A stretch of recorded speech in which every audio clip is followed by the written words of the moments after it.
things to stop you. What are you really honestly afraid of? Like, what's going on? Hey, Sabrina, what's going on? How are you? Traditions. Traditions kill a lot of things in a lot of people's worlds, right? Tradition is something that really does stop you from being able to move to the next level and get you what you need, right? We are so big on trying our very best to, live up to the dream, live up to the position and the placing of our families and people around us. But we miss the big mark sometimes. Like, tradition kills a whole lot of stuff. And when we think about tradition, when we think about the positioning in tradition and what traditions is, now, don't get me wrong, traditions are cool. Traditions are good. Some of the things that we do is based upon the models that has went before us. Hey, Mr. Ken W. Johnson, how are you? But when we think about tradition, have you thought about the whole process of tradition when you are in positioning yourself to do what it is that you need to do?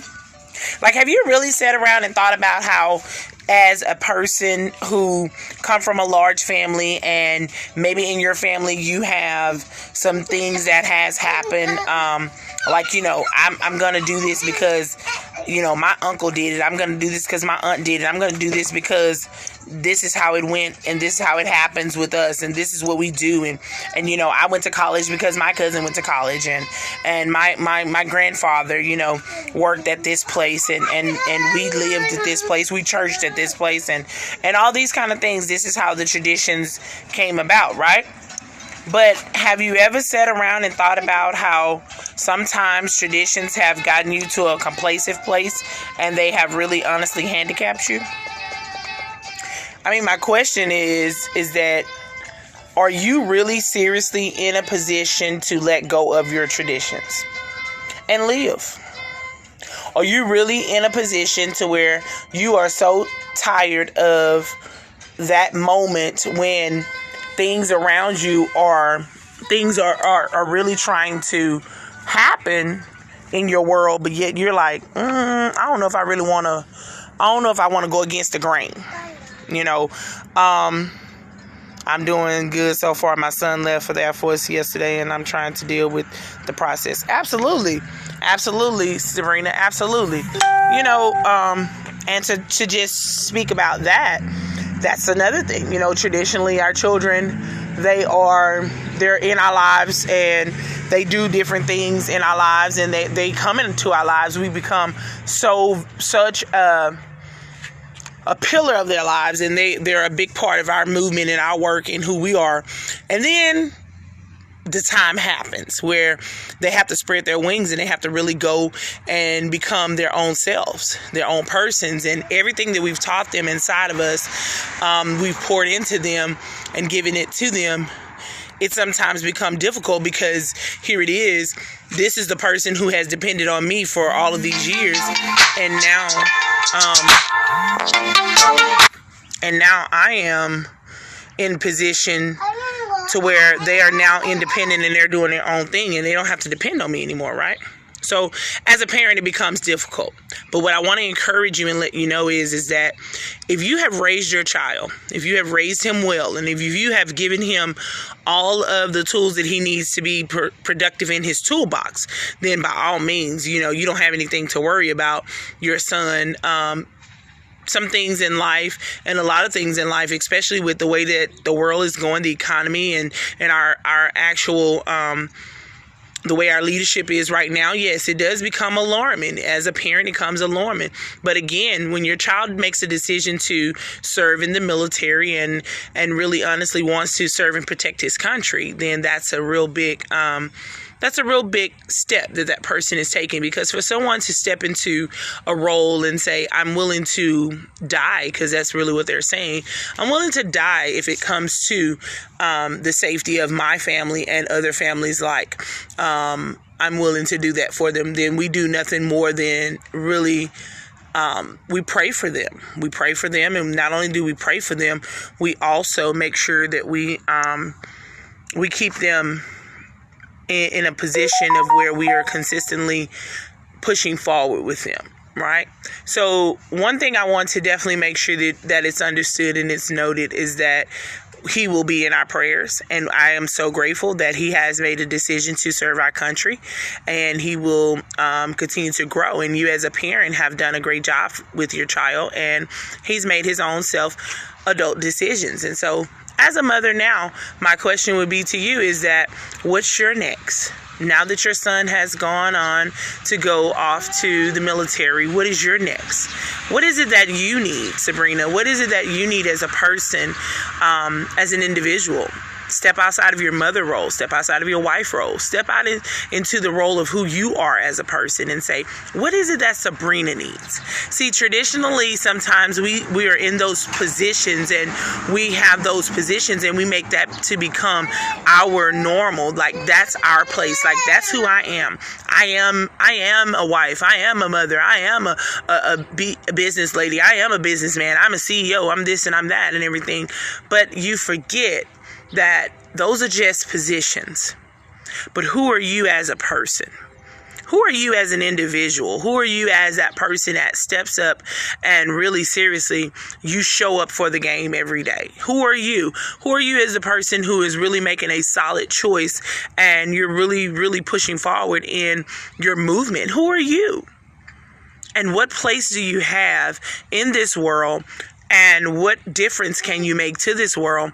And really, honestly, what value can you add? So that's what you want to do. And you want to walk out some things in yourself. Traditionally, it's stated that we are to go to school, acquire a great education, and get a good job.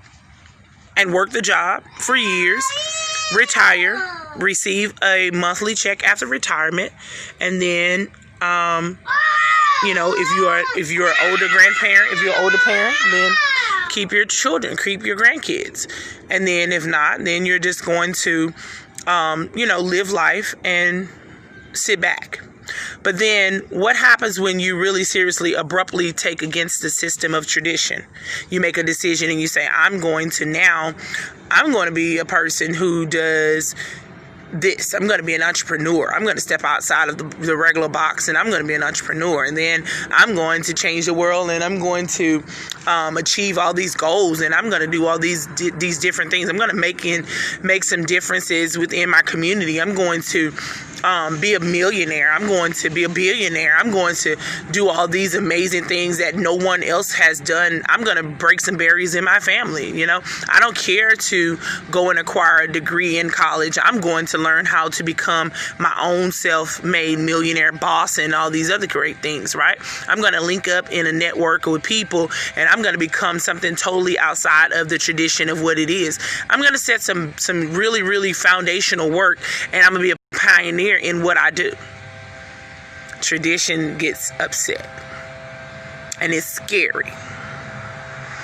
And the scary part of it is that because you're going against the grain of what it is that everybody is expecting of you. You're going against what it is that has been told to you. You're going against exactly what it is the truth is that you really believe sometime about yourself. So when you walk out and you step out on faith and you do something that is so totally different against what it is that everybody else is doing, sometimes the cheese does stand alone. And you really do stand out there on the ledge by yourself. And you do sometimes jump from the tallest building by yourself. And somebody may say, oh, he or she is committing suicide to their lives. But you're saying, no, I'm not committing suicide. I'm really seriously giving myself life. We will have 2 small businesses that I'm trying to launch right now that I need to focus on. Okay. So let's change that language there, Sabrina. It's not that you're trying to launch them and you're not trying. They're going to happen. So the language that you're speaking, speak life into yourself. You got to speak it into existence and speak it where it is. Speak life right to what you're saying. I'm going to open up a new business. I'm going to do business. I'm going to start a brand new company. I'm going to start a brand new organization. I'm going to offer a brand new product. You got a product that's real good that I love right now, to this day, I still love it, and I'm not understanding truly what it is that's holding you back from really seriously putting that product out there, because it works. It keeps you moisturized. It's a good scrub. It keeps you moisturized. It's really good, and it's affordable in pricing. So, yes, ma'am. But this is what I also want to make sure that people understand, is that this morning I had an amazing conversation on a CEO coaching call that I do each and every morning with D. Antonio Smith Jr. Mr. Antonio T. Smith Jr. And that's from the ATS Business University. You guys, y'all know that I'm a part of that, and we're doing some amazing things within the university and learning some real live business practices that you do not get in a classroom, which is true. But it was amazing how he had to make a statement out in regards to our religious preferences and how a lot of people speak. And then, y'all, I'm getting ready to go there because, again, churchy folks, they get so churchy and super saved saints, and we just make these super saved decisions, and we make decisions that are based upon our emotions and not something that's solid. And so he made a statement. He said, Jesus is not there to save you. Jesus is not going to save you. And it was like one of those statements that everybody was kind of like a little breathtaking, like. And the thing of it is what he was really gathering at is to say that Jesus is not going to save you to a place to where you are in positioning to just get it by saying Jesus paid it all. Okay, and they're going to give you lights. Jesus paid it all, and you're going to get no. Listen, people. Faith without works is dead. Jesus is the reason for everything in your life. He is there. He went to the cross. He died for the sins. He did all of the things that needed to be done, necessary. An innocent individual who took on everything that you have and brought it to life. God provided an opportunity. He provided a sacrificial lamb, a perfect lamb, for you to be able to be who you are today in your sinful ways. But here's the fun part about it. We can no longer sit around, churchy people, super saved saints, and holler about Jesus gonna make a way, and God provides you with tools that you need. Jesus there. He supplies all my needs, but you have not even put a pen to the paper. You won't even get up and go to fill out the application, or you won't even research the information to become the business that you desire. I mean, seriously, you think and believe that these multi-million-dollar businesses and these billion-dollar businesses became who they are because they just said Jesus is going to pay it all? No, they became these people because they actually got up and did something. I want to believe that they prayed and worked, because that's what I do. I pray and work. I put my work and prayer together, and I do them both. I can no longer sit around and tell myself, oh, God is making a way, God is making a way. And he brings someone my way who has the resources that I need, which is the financial part that I need. And I keep saying, oh, no. God gonna send the money. But he sends someone who has the money to fund the business to what I need. But if I don't have the paperwork and I don't have the things that they're asking me for, then the funds are not going to be available. And I can't blame and say, well, God, it wasn't your time. And no, it was his time, and you just didn't do your part. Those are things that we have to start remembering and start believing and getting out of our own self ways. That's tradition. These are the traditional things that I speak of. And all praises honestly does go to God, and God gets the glory over everything because he does provide favor, and he provides that supernatural being and placement and things to happen where you don't have that to worry about. But we also have to be realistic in our traditional behaviors and our values and tradition as well. We can no longer sit around and say, oh, Jesus is going to pay it all. God got me and he going to take care of me. And we're not even doing any of the work. He says it in his word that you have to do some work. He tells you that several times. He says it in the Bible that if a man does not work, he does not eat. So what do you think he meant by when he said if you do not work? He even talks about money himself. It's in the Bible that money answers all things.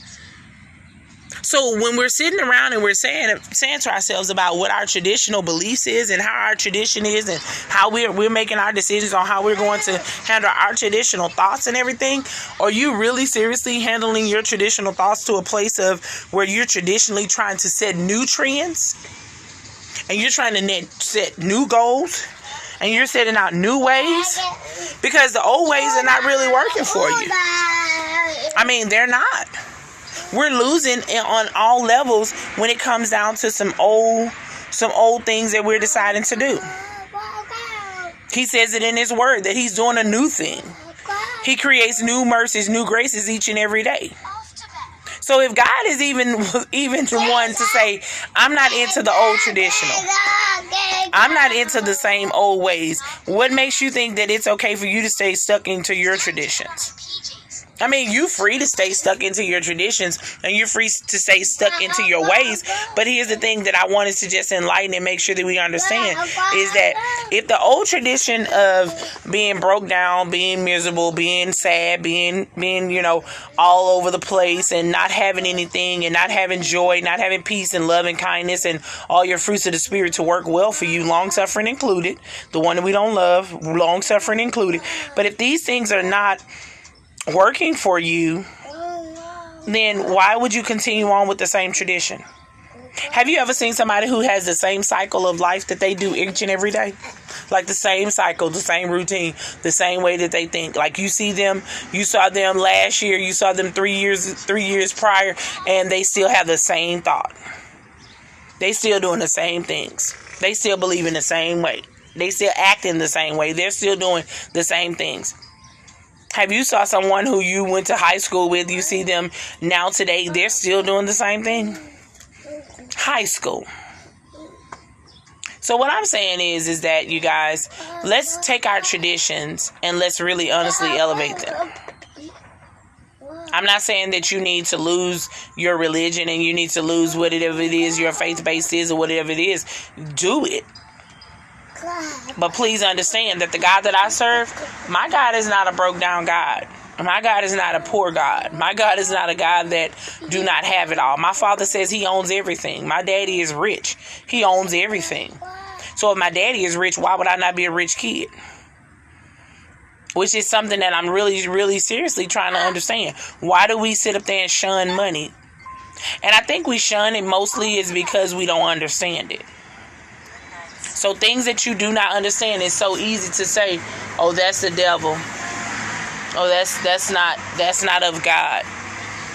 Why is it not of God? Is it not of God because you don't have it? Is it not of God because you don't understand it? I mean, God gives you wisdom and knowledge, and he tells you exactly a discernment in you, and he gives you that thought, and he gives you also that idea, and he gives you mindset to understand what's right and what's wrong. You know when something is not right because there is just a feeling inside of you that will not ease up.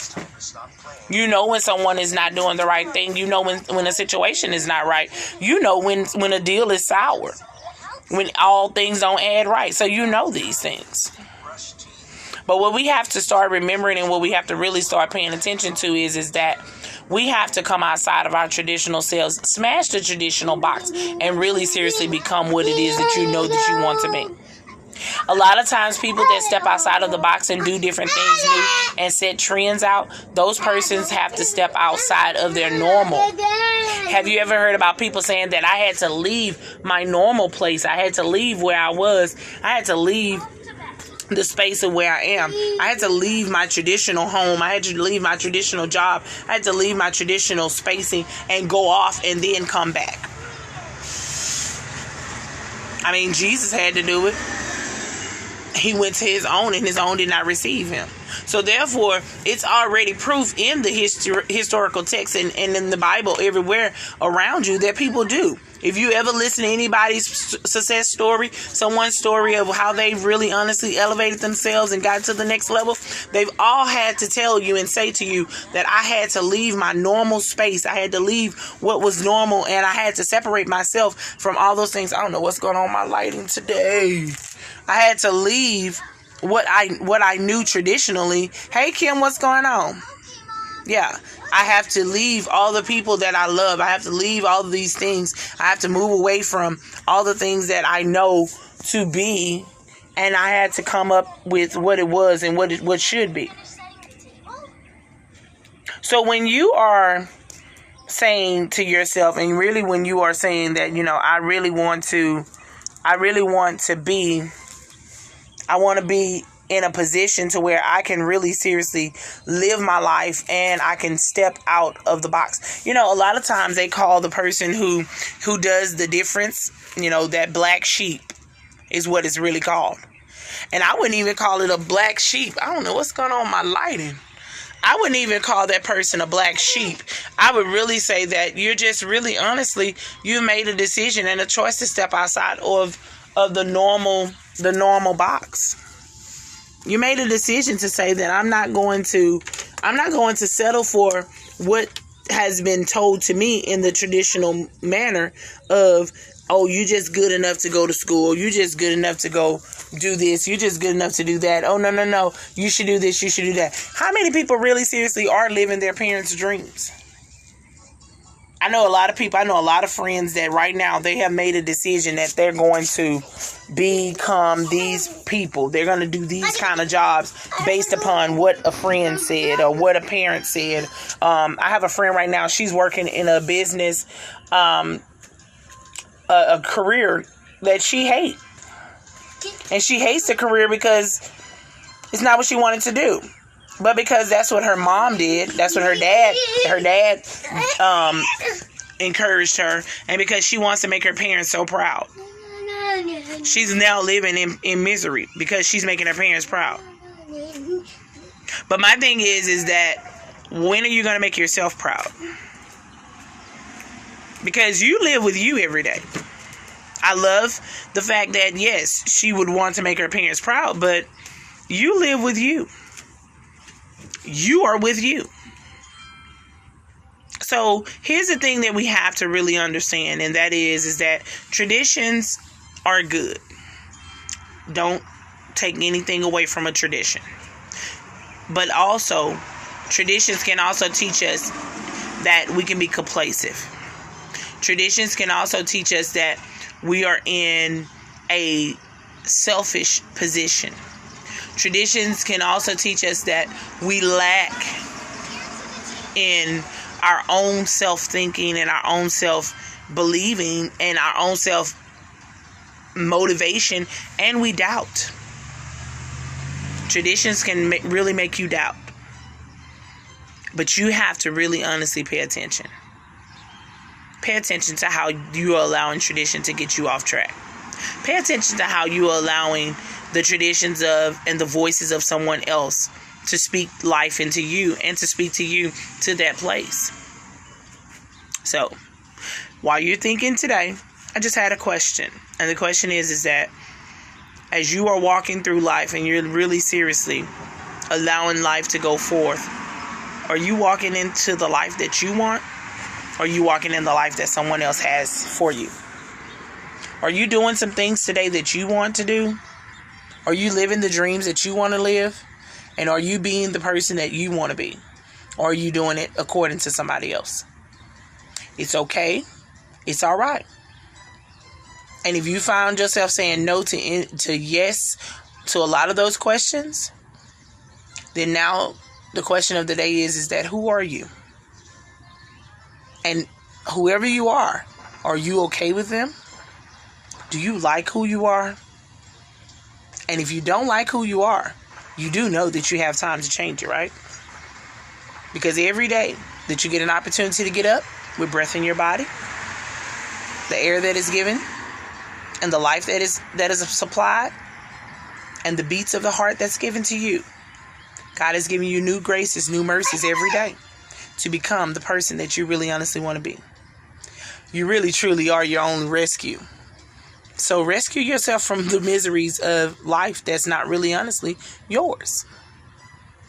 And walk outside of the box and smash that box and tell yourself, I really seriously don't need this box because this box is what's going to contain me and hold me. I need to be free. I need to be able to fly, and I need to be able to make a difference. You may be the only Jesus somebody sees. So what are you really seriously showing them? Because the God I serve, the Jesus I know, he's not traditional. He's so untraditional. He did a whole lot of unorthodox things only to make sure that we as the people who are in this world would be saved. Now that's love for real. Listen, you guys, it's not about what I say, it's about how I make you feel. And man, I hope I made you feel some type of way. All right, you guys, listen, today I'm going to be doing the author Nikki A. Kaiser talk. We will be doing the trash talk, and I'm definitely going to be talking more about the Antonio T. Smith Jr. book, The Richest Man in the Trash Can. So join me tonight at 7, all right? Bye.